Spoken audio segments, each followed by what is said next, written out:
ನೀವು ನೋಡ್ತಾ ಇದ್ದೀರಾ news Karnataka YouTube channel. Like, share, subscribe ಮಾಡಿ.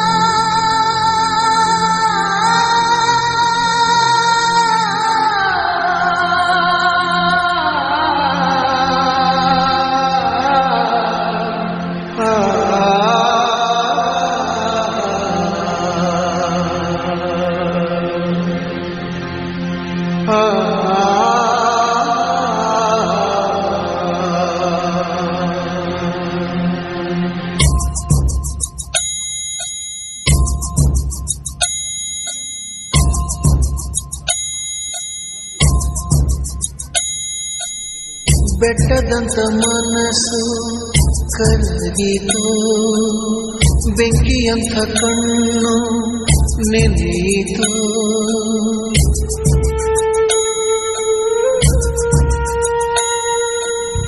ಕಲ್ಲಿನಂತ ದೇಹ ಕುಗ್ಗಿತ, ಕಲ್ಪವೃಕ್ಷ ಒಣಗಿ ಹೋಯಿತು.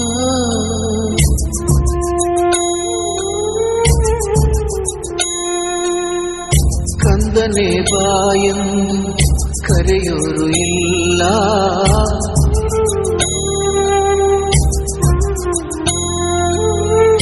ಕಂದನೆ ಬಾಯೆಂದು ಕರೆಯೋರು ಇಲ್ಲ. ದುಃಖಿಸಿ ಅಳಲು ಮಡಿಲೊಂದು ಇಲ್ಲ.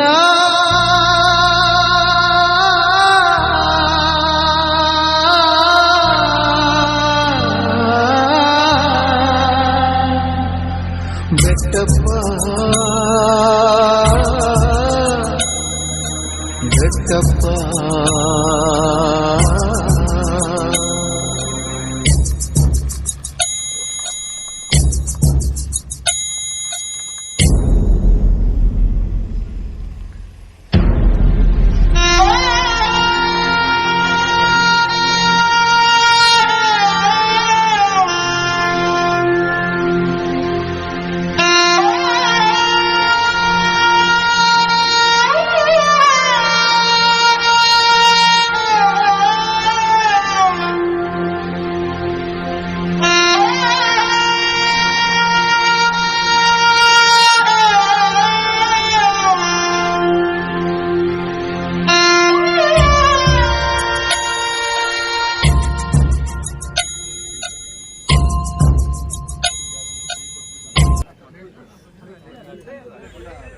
ಹೇಳ್ದ ಡಾಕ್ಟ್ರ್ ಬಗ್ಗೆ ಹೇಳೋದಲ್ಲ. ಹೇಮಚಂದ್ರ ಪ್ರಸಾದ್ ಡಾಕ್ಟ್ರು ಕಳ್ಸೋಕ್ಕೆ ಭಾರಿ ಒಂದು ಜನಪ್ರಿಯ ಡಾಕ್ಟ್ರಾಗಿದ್ದು, ಅವ್ರ ಟೈಮಾಗಿ ಯಾರು ಎಷ್ಟೇ ಹೊತ್ತಿಗೆ ಬಂದರೂ ಕೂಡ ಭಾರಿ ಒಂದು ಪ್ರೀತಿಲಿ ಮಾತಾಡಿಸಿ ಅವರಿಗೆ ಭಾಳ ಒಂದು ವ್ಯವಸ್ಥೆಯನ್ನು ಮಾಡಿ ಕಳಿಸ್ತಾಯಿದ್ರು. ಅಂಥವರು ಈಗ ಹಿಂಗಾದರೂ ಒಂದು ಇದನ್ನ ಯಾರು ಜನ ನಂಬ್ತಾನೇ ಇಲ್ಲ. ಕಳಸದಲ್ಲಿ ಸುಮಾರು ಒಂದು 25 ವರ್ಷ, ಸುಮಾರು 40 ವರ್ಷದಿಂದ ಡಾಕ್ಟ್ರಾಗಿದ್ದು ಪ್ರತಿಯೊಬ್ಬ ಜನರು ಪರಿಚಯ ಇದ್ದಂಥವ್ರು. ಅವರು ಟೈಮಲ್ಲಿ ಯಾರೇ ಹೋದರೂ ಕೂಡ ಭಾಳಷ್ಟು ಜನರಿಗೆ ಭಾಳ ಸಹಾಯ ಮಾಡ್ಯಾರೆ. ಅವರೊಂದು ಇಲ್ಲೆಲ್ಲ ಮಾತಾಡ್ತಾರೆ, ಬಡವ್ರ ಡಾಕ್ಟ್ರು ಅಂತಲೇ ಹೇಳ್ತಾ ಇದ್ದಾರೆ. ಭಾಳ ಜನ ಬಡವರು ಇವತ್ತು ಬೆಳಗಿಂದ ನಂಗೆ ಭಾಳ ಜನ ಸಿಕ್ಕದವರು ಕೂಡ ಅದನ್ನೇ ಹೇಳಿದರು. ಇಂಥವ್ರಿಗೆ ಇಂಥದ್ದು ಆಗಬಾರ್ದಿತ್ತು, ನಾವು ಭಾಳ ಬೇಸರ ಆಗಿದೆ ಅಂತ ಹೇಳಿ ಎಲ್ಲರೂ ಜನ ಭಾಳ ಬೇಸರ ಪಟ್ಕೊಂಡಾರೆ. ಅವರಿಗೆ ನಾವು ಅವ್ರ ಬಗ್ಗೆ ಇನ್ನೇನು ಹೇಳುವಂಥದ್ದು ಇಲ್ಲಿ ಏನೂ ಇಲ್ಲ. ನಮಗಷ್ಟು ಬೇಸರ ಆಗಿದೆ. ಪಾಪ ಅವರಿಗೆ ಮುಂದೆ ಒಳ್ಳೆ ಸದ್ಗತಿ ಸಿಕ್ಕಲಿ. ಈ ಜನರಿಗೆ ಮಾಡಿದಂಥ ಸೇವೆ ಯಾವತ್ತೂ ದೇವರವ್ರನ್ನ ಅವ್ರಿಗೆ ಕೈ ಬಿಡೋಕ್ಕಿಲ್ಲ. ಅದು ಈ ಜನರೆಲ್ಲ ಭಾಳಷ್ಟು ಜನ ಇಲ್ಲಿ ಬಡವರು ದಾರಿಗೆ ಬಿದ್ದಂಗೆ ಆಯ್ತು ಇಲ್ಲಿ ಕಳಸದಲ್ಲಿ. ಆದ್ದರಿಂದ ನಾವು ಇದ್ರ ಬಗ್ಗೆ ಇನ್ನು ಭಾಳ ಜಾಸ್ತಿ ಹೇಳೋಕ್ಕೆ ಹೋದರೆ ಅವರಿಗೆ ಎಷ್ಟು ಹೇಳಿದರೂ ಸಾಲದು. ಅವರು ಸತ್ತದ್ದು ಅಂತ ಹೇಳಿದ್ರೆ ಈ ಗಳಿಗೆಯವರಿಗೆ ಯಾರೂ ನಂಬ್ತಾ ಇಲ್ಲ. ನಾನಲ್ಲ, ಯಾರು ಈ ಗಳಿಗೆಯವ್ರಿಗೆ ನಂಬ್ತಾ ಇಲ್ಲ. ಅವ್ರನ್ನ ಪಾಪ ಈ ಕಳಸದಲ್ಲಿ ಈ ಪ್ಲಾಂಟರ್ಸ್ ಕ್ಲಬ್ ಹತ್ರ ತಂದು ಅವ್ರನ್ನ ಇಲ್ಲಿ ಇಟ್ಟಿದ್ದು ಭಾಳ ಜನರಿಗೆ ಒಳ್ಳೆಯದಾಯಿತು. ಅವ್ರ ಮನೆಗೆ ಹೋಗಂತಲೇ ಭಾಳ ಜನ ಇಲ್ಲಿಂದ ನೂರಾರು ಜನ ಹೊರಟಿದ್ರು. ಇಲ್ಲೇ ಇದ್ದದ್ರಿಂದ ಜನರಿಗೆ ಅವ್ರನ್ನ ಒಂದು ನೋಡಿ ಒಂದು ಅಂತಿಮವಾದಂಥ ಅವರಿಗೆ ಒಂದು ನಮನ ಸಲ್ಲಿಸೋಕ್ಕೆ ಕೂಡ ಒಂದು ಅವಕಾಶ ಆಯಿತು. ಅವರಿಗೆ ನಾನಿನ್ನು ಬೇರೆ ಏನು ಹೇಳೋದಿಲ್ಲ. ಅವ್ರಿಗೆ ಮುಂದೆ ಒಳ್ಳೆಯದಾಗಲಿ, ಅವ್ರ ಜನರಿಗೆ ಭಾರಿ ಒಳ್ಳೇದು ಮಾಡಿದ್ದಾರೆ. ಇದು ಅವರಿಗೆ ಮುಂದೆ ಒಳ್ಳೆಯದಾಗಲಿ ಅಂತೇಳಿ ನಾನು ಹೇಳ್ತೀನಿ. ಈಗ ಕೆಲವು ಪಾಪ ದುಡ್ಡಿಲ್ಲದವರಿಗೂ ಟ್ರೀಟ್ಮೆಂಟ್ ಅಲ್ಲ ಅವ್ರದ್ದು ಹೆಂಗಂತ ಹೇಳಿದ್ರೆ ದುಡ್ಡು ಇಟ್ಕೊಂಡು ಹೋಗ್ಯಾನ ಇಲ್ಲ ಅಂತ ಅವ್ರು ಬರೋತೇನೆ ಗೊತ್ತಾಗ್ತಿತ್ತು. ಒಬ್ಬ ಪಾಪದವ್ನು ಬಂದು ಜೇಬಿ ಕೈ ಹಾಕತ್ತಿಗೆ ನಾಳೆ ಕೊಡಪ್ಪ ಇಲ್ದಿದ್ರೆ ಅಂತ ಹೇಳಿ ಕಳಿಸುವಂಥವ್ರು. ಕೆಲವರಿಗೆ 50 ರೂಪಾಯಿ ಒಳಗಿನ ಔಷಧಿನೇ ಅವ್ರ ಹತ್ರ ಜಾಸ್ತಿ ಇದ್ದಂಥದ್ದು. ಭಾಳ ಕಾಯಿಲೆ ಏನಾರಿದ್ರೆ ಅವ್ರು ಅದು ಹೇಳ್ತಿದ್ರು, ಇದು ಇಂಥದ್ದು ಉಂಟಪ್ಪ, ನೀನು ಇಂಥ ಕಡೆ ಹೋಗು ಅಂತ ಹೇಳ್ತಿದ್ರು. ಅದು ಬಿಟ್ಟರೆ ಎಷ್ಟೋ ಜನರಿಗೆ ಅವರು ದುಡ್ಡಿಲ್ಲದೆ ಔಷಧಿ ಕೊಡೋದು ಹೋಗಲಿ, ಪಾಪದವನಲ್ಲಿ ಕೈ ಮುಗಿದ್ರೆ ಅವ್ನಿಗೆ 10 ರೂಪಾಯಿ ಕೊಟ್ಟು ಕಾಫಿ ಕುಡ್ದು ಹೋಗೋಣ ಕೊಡುವಂಥ ಒಂದು ಭಾವನೆಯೂ ಅವ್ರ ಹತ್ರ ಇತ್ತು. ಇದು ನಮಗೆ ಭಾಳ ಹೆಮ್ಮೆ ಅನಿಸ್ತದೆ. ಅದೇನು ಮಾಡೋದು, ಅವರೇ ಈಗ ನಮ್ಮನ್ನು ಬಿಟ್ಟು ಹೋಗ್ಯಾರ. ಈ ರೀತಿ ಆಗಬಾರ್ದು ನಮ್ಗೆ ಆಗಿದೆ ಅಣ್ಣ. ಕೆಲವರಿಗೆ ಬಸ್ಸಿಗೆ ದುಡ್ಡಿಲ್ಲ ಅಂದ್ರೂ ಅವ್ರು ಕೊಡ್ತಾಯಿದ್ರು. ಅದೇ ಹೇಳಿದ್ನಲ್ಲ, ಕೆಲವ್ರು ಕಳ್ಸಕ್ಕೆ ಬಂದರೆ ದುಡ್ಡು ಜೇಬಿಗೆ ಹಾಕಿದ್ರೆ ಬೇಡಪ್ಪ ನಿಂಗೆ ಬಸ್ಸಿಗೆಲ್ಲ ಸಮಯ ಎಲ್ಲ ತಗೊಂಡತ್ನೆ ಅಂದರೆ ಅವರೇ ಕೊಟ್ಟು ಕಳಿಸ್ತಿದ್ರು ಹೋಗಂತ ಹೇಳಿ. ಅವರೊಂದು ಡಾಕ್ಟ್ರ್ ಆಗಿರಲಿಲ್ಲ, ಒಂದು ಕಳಿಸದ ಈ ಬಡವರಿಗೆ ಒಂದು ನೆಂಟರಾಗಿದ್ದಂಗೆ ಇದ್ದರು. ನಾನು ಹೇಳ್ದಂಗೆ ಬಡವರಿಗೆ ಒಬ್ಬರು ನೆಂಟರಾದಂಗೆ ಇದ್ದರು. ಅವರು ಮತ್ತೆ ಒಂದು ದಾಕ್ಷಿಣ್ಯ ಏನಿಲ್ಲ. ಯಾವುದೋ ಕಾಯಿಲೆ ಜಾಸ್ತಿ ಇದೆ ಅಂದರೆ ಅವ್ರು ಓಪನ್ ಆಗಿ ಇಲ್ಲ ಇದಕ್ಕೆ ನಾನು ಇಲ್ಲಿ ಔಷಧಿ ಕೊಡೋದಿಲ್ಲ, ನೀನು ಇಂಥ ಕಡೆ ಹೋಗಿ ಅಂತ ಕಳಿಸ್ತಿದ್ರು. ಆ ಒಂದು ವ್ಯವಸ್ಥೆನ ಅವ್ರು ಮಾಡ್ತಿದ್ರು. ಹಿಂಗಾಯ್ತು, ನಾವು ಇದನ್ನು ಸಹಿಸ್ಕೊಳಕ್ಕೆ ಸಾಧ್ಯ ಆಗ್ತಾ ಇಲ್ಲ ಅಣ್ಣ. ಅಷ್ಟೇ, ಬೇರೆ ಇನ್ನೇನು ಹೇಳಕ್ಕೆ. ಕಂದನೆ ಬಾಯೆಂದು ಕರೆಯೋರು ಇಲ್ಲ,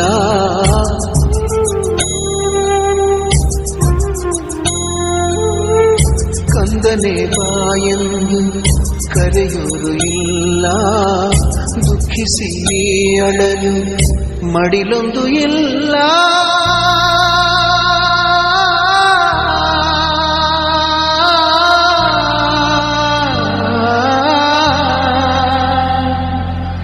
ಬೆಟ್ಟಪ್ಪ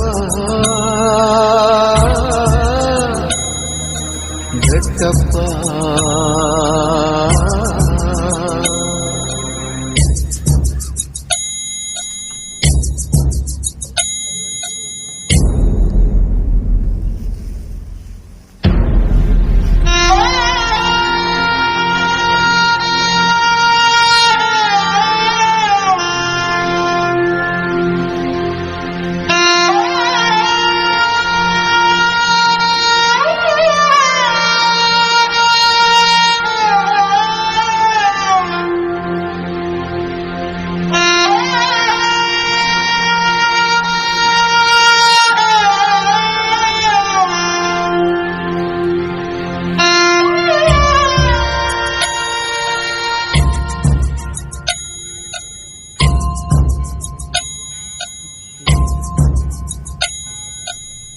ನೀ ಕುಡಿದ ಹಾಲಿನ್ನು ಒಣಗಿಲ್ಲ, ಹಾಲ್ ಮನಸ್ಸು ಒಣಗಿ ಹೋಯಿತಲ್ಲ.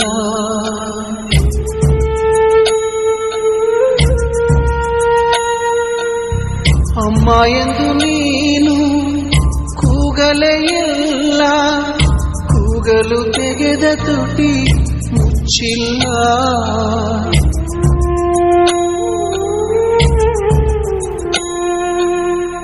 ತಬ್ಬಲಿ ದೊರೆ ನೀನು ರಾಜ್ಯವಿಲ್ಲಿ ಇಲ್ಲ,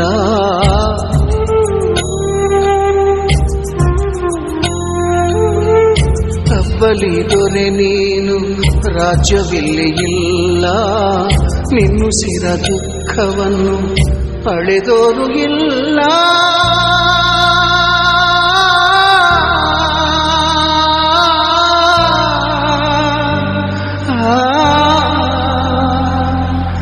ಬೆಟ್ಟಪ್ಪ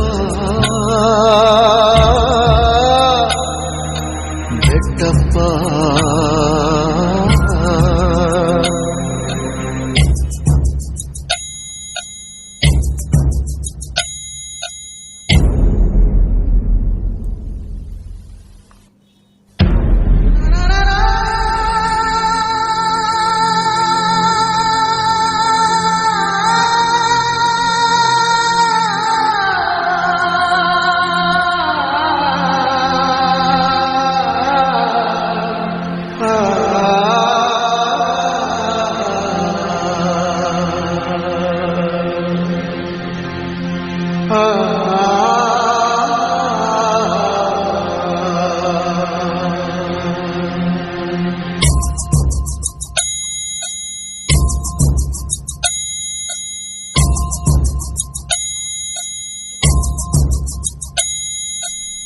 ಬೆಟ್ಟದಂತ ಮನಸ್ಸು ಕರಗಿತು, ಬೆಂಕಿಯಂಥ ಕಣ್ಣು ನೆನೆಯಿತು. ಡಾಕ್ಟ್ರು ಹೇಮಚಂದ್ರರ ಬಗ್ಗೆ ತುಂಬ ದುಃಖ ಆಗುತ್ತೆ. ಒಬ್ಬರು ಸೇವಾ ಮನೋಭಾವನೆ ಇರತಕ್ಕಂಥ ಒಬ್ಬ ಪ್ರಾಮಾಣಿಕವಾಗಿರ್ತಕ್ಕಂಥ ಒಬ್ಬರು ಡಾಕ್ಟ್ರು. ಕಳೆದ ಸುಮಾರು ಒಂದು 40 ವರ್ಷದಿಂದ ಅವರು ಡಾಕ್ಟರಾಗಿ ಸೇವೆ ಸಲ್ಲಿಸಿರ್ಬೋದು. ಈ ಭಾಗದಲ್ಲಿ ಲಕ್ಷಾಂತರ ಜನರಿಗೆ ಜೀವ ಉಳಿಸಿರ್ತಕ್ಕಂಥವ್ರು, ಅದರಲ್ಲಿ ಎರಡನೇ ಮಾತೇನಿಲ್ಲ. ಈ ಭಾಗ ಕೂಲಿ ಕಾರ್ಮಿಕರು, ಬಡವರು ಸುಮಾರು 60-70% ಜನ ಇದ್ದಾರೆ. ಅಂಥ ಜನ ಅವ್ರ ಹತ್ರ ಆರೋಗ್ಯ ಕೆಟ್ಟಾಗ ಹೋದಾಗ ಸುಮಾರು 1985-86 ಅವ್ರನ್ನ ನಾನು ನೋಡ್ತಾ ಬಂದಿದ್ದೀನಿ. ಆ ಕಾಲದಲ್ಲಿ ಅವ್ರದ್ದು 15-20 ರೂಪಾಯಿ ಚಾರ್ಜ್ ಇದ್ದಿದ್ದು.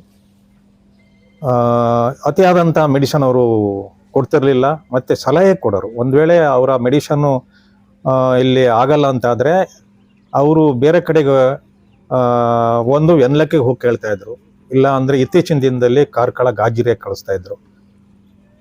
ಅವರಿಂದ ಆಗಲ್ಲ ಅಂತ ಆದರೆ, ಇಲ್ಲ ಅಂದರೆ ಸಾಮಾನ್ಯವಾಗಿ 90% ಅವರ ಮೆಡಿಸನಲ್ಲೇ ಜನ ಹುಷಾರಾಗಿ ಹೋಗ್ತಾಯಿದ್ರು. ಅದರಲ್ಲೂ 19-20 ಕೋವಿಡು ಸೆಕೆಂಡ್ ವೇಯಲ್ಲಿ ಸಾವಿರಾರು ಜನಕ್ಕೆ ಅವರು ಮೆಡಿಸನ್ ಮಾಡಿ ವಶ ಮಾಡಿದ್ದಾರೆ. ಅದರಲ್ಲಿ ನಾನು ಕೂಡ ಒಬ್ಬ. ನನಗೂ ಪ್ರಾಥಮಿಕ ಹಂತದಲ್ಲಿ ನನಗೆ ಕೋವಿಡ್ಗೆ ಅವರೇ ಟ್ರೀಟ್ಮೆಂಟ್ ಮಾಡಿದ್ದು. ಆನಂತರ ನನಗೆ ನೀವು ಕೋವಿಡ್ ಟೆಸ್ಟ್ ಮಾಡಿಸ್ಕೊಳ್ಳಿ ಅಂಥೇಳಿ ನನಗೆ ನನ್ನ ಫ್ಯಾಮಿಲಿಯವರಿಗೆಲ್ಲ ಕಳಿಸ್ಕೊಟ್ರು. ಹಾಗಾಗಿ ನಾನು ಈ ಕಳೆದ ಒಂದು 25-26 ವರ್ಷದಿಂದ ಅವರ ಪೇಷಂಟು ನಾನು ಅವ್ರ ಹತ್ರನೇ ಹೋಗ್ತಿದ್ದು. ಚಳಿ ಆಗಲಿ, ಜ್ವರ ಆಗಲಿ, ಕೆಮ್ಮಾಗಲಿ, ಮೈಕೈ ನೋವಾಗಲಿ, ಏನೇ ಆದರೂ ಕೂಡ ಹೋಗ್ತಾ ಇದ್ವಿ. ಇತ್ತೀಚಿನ ದಿನದಲ್ಲಿ 100-150 ರೂಪಾಯಿ ಬಿಲ್ ಮಾಡಿದ್ರು. ಇವತ್ತಿನ ಈ ಒಂದು ಏನು ವೇಗದ ಮೆಡಿಕಲ್ಲು ಬಿಲ್ಲುಗಳು ಭಾಳಷ್ಟು ಕಡೆ ಆಸ್ಪತ್ರೆಗಳಲ್ಲಿ ನೋಡ್ತೀವಿ ನಾವು. ಅದಕ್ಕೆ ಹೋಲಿಸಿದರೆ ಇವರೊಂದು ಸೇವಾ ಮನೋಭಾವನೆ ಅಂತಲೇ ಹೇಳಬೇಕು ಬಿಟ್ಟರೆ ಮತ್ತೆ ಬೇರೆ ದುಡ್ಡಿಗೋಸ್ಕರ ಅವರು ಮಾಡ್ತಕ್ಕಂಥ ಸೇವೆ ಅಲ್ವೇ ಅಲ್ಲ. ಯಾಕಂದರೆ ಅವ್ರಿಗೆ ಮನೆ ಕಡೆಗೆ ಅವ್ರು ಹೀರೋ ಮಾಡಿರ್ತಕ್ಕಂಥ ಕಾಪಿ ಎಸ್ಟೇಟ್ಗಳು ಎಲ್ಲ ಬೇಕಾದಷ್ಟಾಗಿ ಇದೆ. ಅವರಿಗೆ ಒಂದು ಸರ್ವಿಸ್ ಮಾಡಬೇಕು, ಗ್ರಾಮೀಣ ಭಾಗದ ಜನರಿಗೆ ಒಂದು ಉತ್ತಮವಾದಂಥ ಆರೋಗ್ಯ ಸೌಲಭ್ಯನ ಕೊಡಬೇಕು ಅಂತಕ್ಕಂಥ ದೃಷ್ಟಿ ಇಟ್ಕೊಂಡು ಅವರು ಮಾಡಿರ್ತಕ್ಕಂಥದ್ದು. ನಾನು ಈಗಾಗಲೇ ಕಳಸ ಟೌನಲ್ಲಿ ಭಾಳ ಜನ ಮಾತಾಡೋದು ಕೇಳಿಸ್ಕೊಂಡೆ.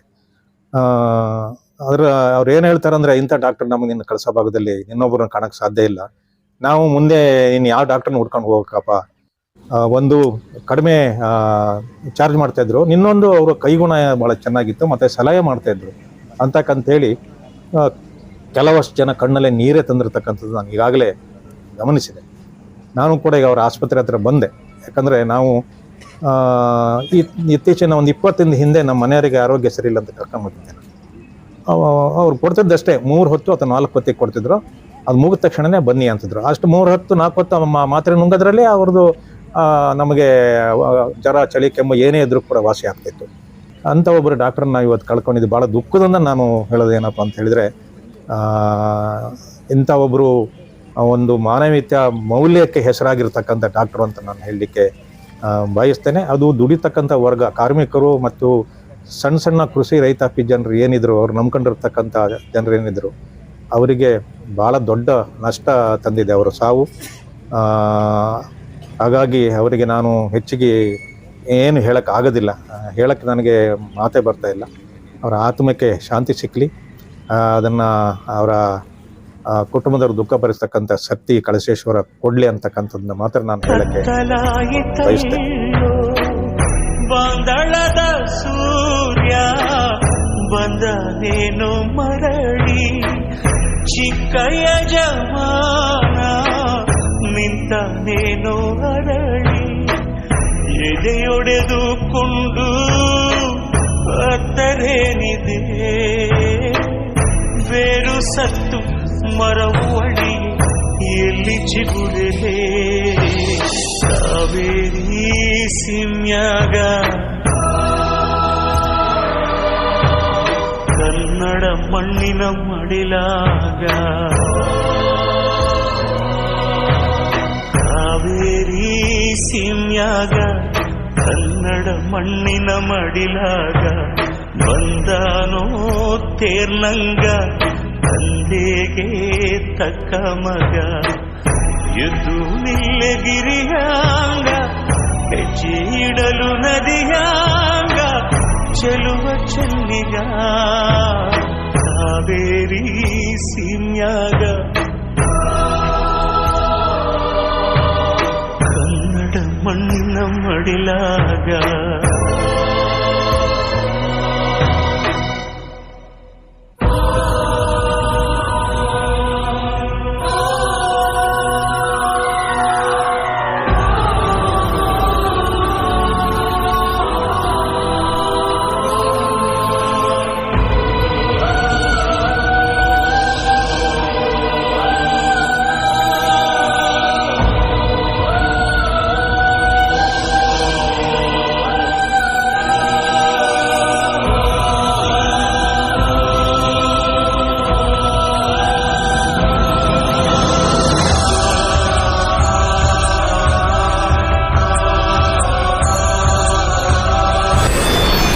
ವಿಡಿಯೋ ನೋಡಿದ್ದಕ್ಕೆ ಧನ್ಯವಾದಗಳು. ಮುಂದಿನ ವಿಡಿಯೋದಲ್ಲಿ ಸಿಗೋಣ. ವಂದನೆಗಳು.